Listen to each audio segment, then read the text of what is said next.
We are back indoors with the sweet peas. I harvested these with you guys earlier this morning. I've let them cool off and condition indoors for a couple of hours. That's going to make sure they last as long as possible for me or whoever I'm giving this arrangement to. We're gonna have the flowers out of water. We're gonna be cutting them and manipulating them as we're arranging, and that extra conditioning and cooling them off from the field heat really helps to extend their vase life in the long run. Today we're going to be making an arrangement using one of my Brew City Blooms vases. I'm so proud of these guys. I made them with a local artist in Milwaukee. She's now moved to Chicago, so her Chicago studio is just getting set up. This is my larger vase. We made the collection in 3 different sizes, and we're adding a 4th size to the collection soon. I have the dish shapes. I have some that are shaped like little blooms or little florets, and we'll probably make more in the future, but this is what they are right now. I think today we have lots of pinks and purples and blues. So I think I'm gonna use the butter color to balance that out. This is the blush, which is really pretty, but I'm worried the arrangement might get a little too Disney princess pink if we use that one.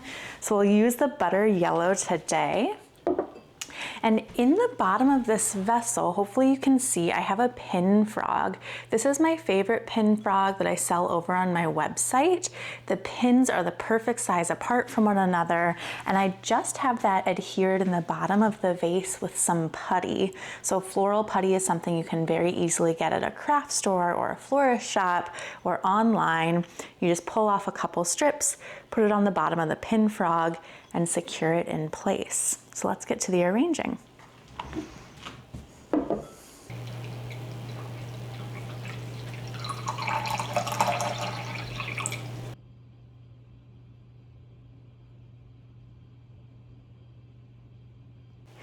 I've filled this vase with water, and now we can get to arranging. What's so nice about pin frogs is they're truly arranging for dummies. You simply take your stem, stick it in the pins, and it holds where you place it.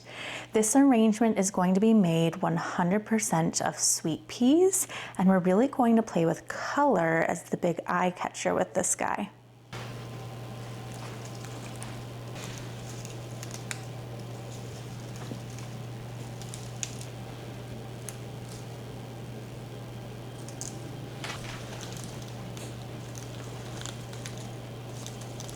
I love an arrangement made entirely out of sweet peas. I think you can really play with color and texture in fun ways. A lot of people love a standard triangle arrangement, and that is just not my jam. I really prefer more abstract shapes or a check mark shape. I think that's kind of what we're going to go for today. It'll be a little lower on one side, a little taller on the other side, and I think we'll do a little ombre situation today. We'll move from blues to purples to pinks, and then maybe spatter the whites throughout. That may change as we get going, but we'll see what happens here. These are blues that I was just showing you, so I'm going to start with those, adding some height over here.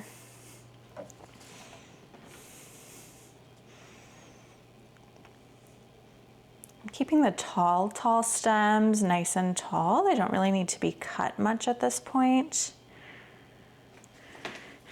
This is going to be the highest part of the arrangement. Oh yeah, that's looking kind of fun.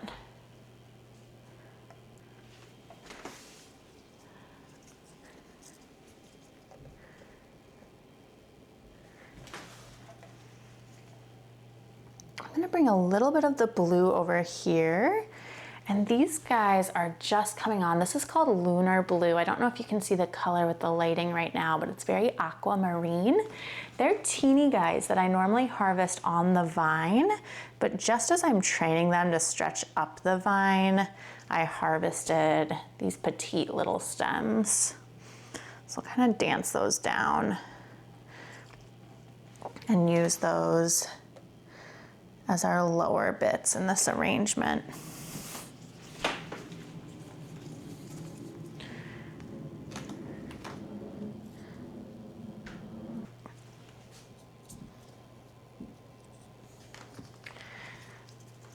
right, I'm gonna cut this stem a little bit shorter to bring some of that blue color a little bit farther down. And it needs to be shorter yet.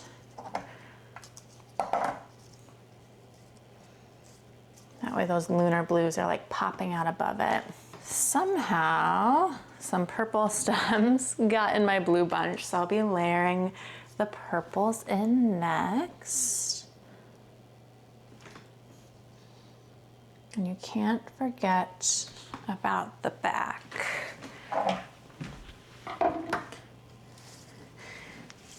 The next bunches we'll work in are April in Paris. And then I can't remember what this variety is. I'll put it on the screen if I can find it.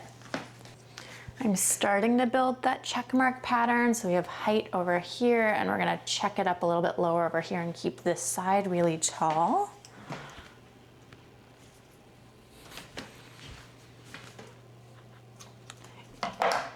I've also already abandoned my plan for that ombre situation. We're gonna keep this one just purples and blues. I think it's too good to not.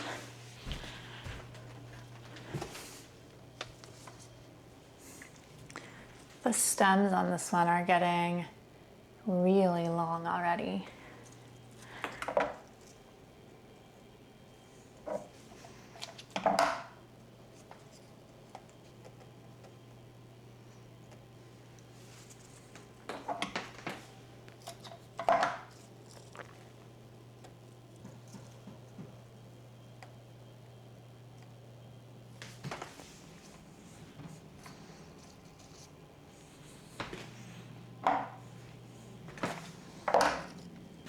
This is the fun part of growing your own flowers is you get all the wiggly stems. If you buy from a wholesaler, you're never going to get a stem like this. And even though they can be a little bit of a challenge to work with, they add such whimsy to any arrangement and they really make it fun. Like this one I can now poke in over here. And just the way that stem is, it's adding good height back there. What do we think? Should I add these guys? I think we do. I think we add them. These ones are like speckled. They're so, so special. Can you guys see those? We'll see later.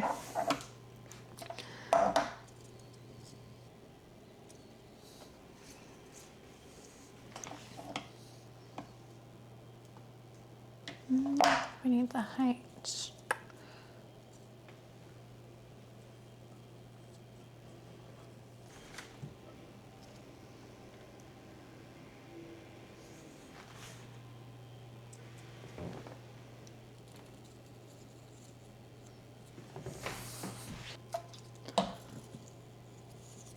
This one's kind of got a drippy vibe going on, and I think we need a little drip over the front of the vase here.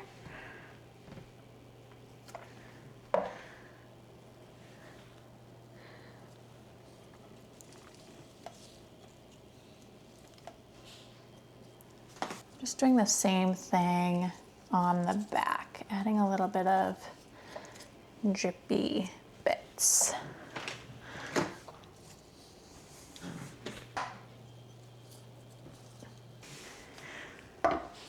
Dare I say, I think we're almost done.